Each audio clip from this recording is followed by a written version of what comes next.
जब बुलडोजर लेके अखिलेश यादव बाबा साहब की मूर्ति तोड़ने के लिए वहां पे बाबा साहब के नाम पे जो पार्क में गए थे, तो क्या वो तब बाबा साहब की इज्जत कर रहे थे?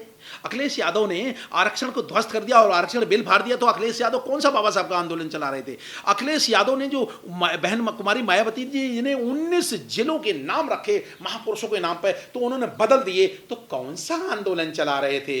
अखिलेश यादव की तो छोड़ ही दो, वो आंदोलन तो छोड़ ही दो, वो सिर्फ जितना नुकसान बीजेपी से ज्यादा नुकसान सपा पार्टी ने और अखिलेश यादव ने यूपी में SC ST OBC और मुस्लिमों का किया है।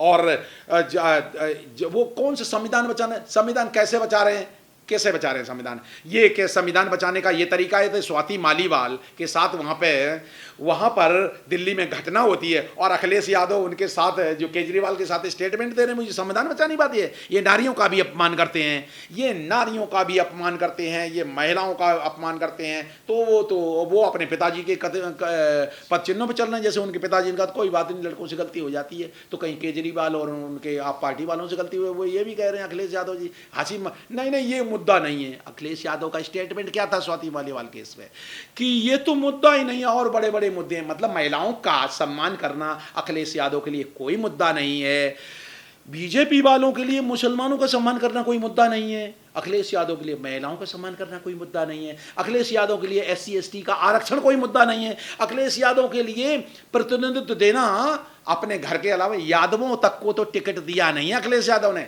किसी एक भी यादव को, अपने परिवार के अलावा किसी एक भी यादव को टिकट दिया हो तो बताएं, लेकिन बहुजन समाज पार्टी ने दिया है, यादवों को, यादव कैंडिडेट उतारे हैं बहुजन समाज पार्टी ने, और जबकि अखिलेश यादव ने एक भी यादव कैंडिडेट अपने घर के अलावा नहीं उतारा है मान्यवर।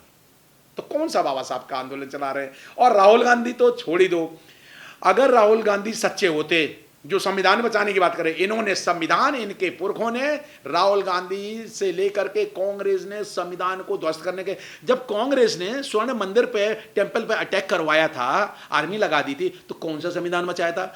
इन कांग्रेस ने जब 1950 जब इमरजेंसी लगाई थी, तो कौन सा संविधान की धज्जियां नहीं उड़ाई थी? इन्होंने इतने सारे अमेंडमेंट कर डाले, तो कौन सी धज्जियां नहीं, संविधान की धज्जियां उड़ाने में कांग्रेस ने कोई कसर नहीं छोड़ी। बहन जी भाई भतीजा बात नहीं देखती हैं, बहन जी जब निर्णय लेती हैं ना, तो फिर वो ये नहीं देखती हैं भतीजा या कोई है।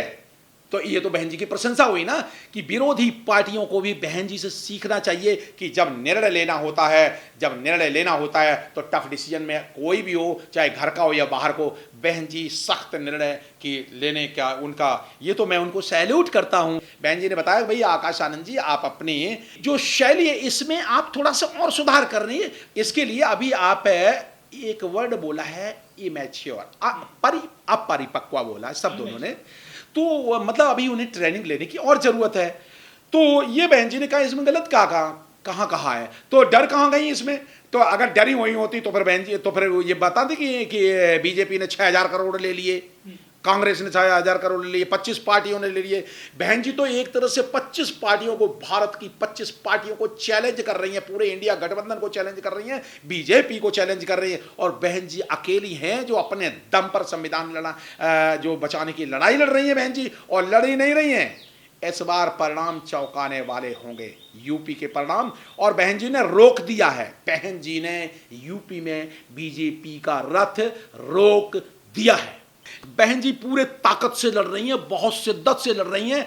मैं आपको बताता हूं कि बहन जी ने एक ही पार्टी है, बहुजन समाज पार्टी ने यूपी में 20 सीटों पे, 1-2 सीटों पे नहीं मान्यवर, 20 सीटों में, 80 सीटें हैं टोटल यूपी में, और 20 सीटों पर मुस्लिम प्रत्याशी उतारे हैं। तो है कोई पार्टी जिसने 5 प्रत्याशी मुस्लिम प्रत्याशी भी उतारे? बीजेपी ने तो कोई प्रत्याशी नहीं उतारा, सपा ने 2-4 भी नहीं उतारे प्रत्याशी मुस्लिम। तो बहुजन विचारधारा, जिसको संपूर्ण विचारधारा, आप तो जिसको पूरे संपूर्ण समग्र भारत को लेकर बहन जी चल रही हैं, तो सबको हिस्सेदारी देते हुए बहन जी चल रही हैं। पहले, दूसरे, तीसरे चरण में तो इतनी बुरी तरह से इंडिया और एनडीए गठबंधन ध्वस्त हो चुका है यूपी में, इनको पता चलेगा ना, बाद में परिणाम आएंगे तो आने दो ना परिणाम। हाँ, बीच का चौथा चरण में थोड़ा जो है जरूरी, वहाँ पे बसपा का, ये सत्य भी मैं बोलना चाहिए ना, वहाँ थोड़ा बसपा का परफॉर्मेंस जो पिछले चरण में जो 17 तारीख का जो हुआ है उसमें जरूर कमजोर रहा है, लेकिन एट द सेम टाइम अभी तो 5, 6 और 7 चरण बाकी हैं और आप देखिए आगे आगे होता है क्या। बहुत ताकत से बहन जी लड़ाई लड़ रही हैं और बहुत गंभीर मुद्दे उठा रही हैं। बहन जी मुद्दे उठा रही हैं, उन मुद्दों का ना मोदी से जवाब बनता है ना अखिलेश से बनता। उन्होंने अखिलेश को ध्वस्त किया, उन्होंने राहुल गांधी और कांग्रेस को ध्वस्त किया, उन्होंने बीजेपी को ध्वस्त किया। उन्होंने बीजेपी सब सवाल उठाए कि तुमने नौकरियां नहीं दी, तुमने रोजगार छीन लिए, तुमने मान सम्मान छीन लिया, नारियों का अपमान किया। ऐसा बहन जी ने बीजेपी को लताड़ते हुए कहा। ऐसा बहन जी ने यह कहा राहुल गांधी और उनकी कांग्रेस ने किया क्या है, किया है पिछले मतलब 50 सालों में बहुजनों का क्या किया इन्होंने। लिबरलाइजेशन, प्राइवेटाइजेशन और ग्लोबलाइजेशन। नरसिम्हा राव ने तो आरक्षण को खत्म करने की शुरुआत तो कांग्रेस ने की, इनके पुरखों ने की। इनके पुरखों ने आरक्षण तो दिया नहीं, इनके पुरखों ने ही राम मंदिर की जो आधारशिला तो ये इनके जो कांग्रेस और कांग्रेसी नेताओं ने रखी थी।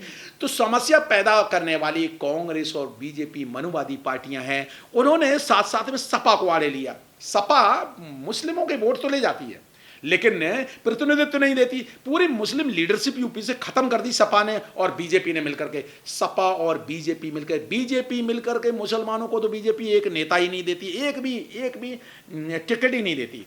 और सपा है, सपा ने भी वही काम कर दिया, कांग्रेस भी नहीं देती। जब कांग्रेस, सपा और बीजेपी तीनों ही भारत के 18 से 20 करोड़ मुसलमानों को टिकट ही नहीं दें तो फिर क्या कौन सा भारत का निर्माण करना चाह रहे हैं। बहन जी पे आरोप लग रहे हैं कि बीजेपी के दबाव में बहन जी ने अपने भतीजे को जो पार्टी से पदों से भी मुक्त कर दिया है, ये बीजेपी को फायदा पहुंचा रही है बहन जी। देखो ऐसा है, ये तो रादर वो प्रशंसा कर रहे हैं। बहुत जल्दी आप अच्छी खबरें सुनेंगे। उतना 2027 तो बहुत दूर है। ये तो उन्होंने अभी यही कहा ना कि थोड़ा सा और ट्रेनिंग लीजिए, थोड़ा सा और अभी मैच्योर हुई। तो इसमें क्या देगा, ये रणनीतिक निर्णय है। मान्यवर ये बहन जी पे ही ये निर्णय छोड़ देना चाहिए। हम लोगों को इस निर्णय पे हमें बात ना करना। लेकिन आरोप लग रहे हैं कि आकाश में उड़ रहे थे लेकिन उनकी जड़ों में मट्ठा डाल दिया गया है। वो वृक्ष बनने वाले थे, बहुत बड़े वृक्ष बनते आकाश में, लेकिन उनको जमीन पर लाकर डाल दिया गया है इस निर्णय के द्वारा। नहीं, ये तो कांग्रेस वाले लोग। हाँ, मैं आपसे बिल्कुल सहमत हूँ। मुझे लग रहा आप भी बीएसपी के विरोधी हैं। ऐसे कैसे कह सकते हो आप। कहीं कुछ नहीं हुआ है, ऐसा नहीं है। ये तो कांग्रेस और बीजेपी वाले बात करते हैं। मैं आपके इस बात से बिल्कुल सहमत नहीं हूँ। मान्यवर आकाश आनंद अंदर मीटिंगें ले रही हैं। जो पद से हटाना अलग होता है, मुक्त होना अलग होता है, कैडर करना अलग होता है। मैं तो किसी पद पे नहीं हूँ। मैं फॉर एग्जाम्पल मैं किसी पद पे नहीं हूँ। मैं 40 साल से बहुजन समाज पार्टी के लिए काम कर रहा हूँ। तो क्या पद पे रह के ही काम किया जाता है। तो ये कांग्रेस और बीजेपी वालों को पता नहीं है ना कि बहुजन समाज पार्टी कैसे काम करती है। बहुजन समाज पार्टी का आंदोलन है और आंदोलन में कार्यकर्ता। मान्यवर काशीराम साहब तो पद पे रहते नहीं थे। मान्यवर काशीराम साहब ने बड़े मुश्किल में तो इलेक्शन एक आध लड़ा। तो पद पे रहना एक अलग इश्यू होता है और काम करना अलग होता है। बहुजन समाज के आंदोलन के लिए मान्यवर आकाश आनंद जी अभी भी उतनी ही शिद्दत से काम कर रहे हैं, उतनी ही लगन से काम कर रहे हैं और आगे करते रहेंगे। आगे आप देखिए भविष्य के घर में क्या है और 2027 में जरूर इस मुद्दे पे हम बात करेंगे। नरसिम्हा राव नाम का कांग्रेसी प्रधानमंत्री जब बाबरी मस्जिद गिर रही थी वो आराम से पूजा कर रहा था। कौन सा संविधान बचा रहा था। कांग्रेस और बीजेपी दोनों ही मनुवादी पार्टियां हैं। ये नागनाथ और सांपनाथ हैं कांग्रेसी लोग। और ये बहुजन समाज के लोग छुपे हुए जो है ना, जो छुपे हुए बुद्धिजीवी, ये हरे घास के हरे सांप हैं। इन सांपों को पहचानना बहुत जरूरी है क्योंकि ये छुप करके वार कर रहे हैं बहुजन आंदोलन पे। इसलिए ये एक संदेश भी है। जैसे एक प्रोफेसर ने कहा कि कांग्रेस बीएसपी को वोट डालना अपनी पैर में कुल्हाड़ी मारना है। तो ऐसे प्रोफेसरों का सामाजिक बहिष्कार करना, बहुजन समाज के लोगों को ऐसे प्रोफेसरों का सामाजिक बहिष्कार करना चाहिए।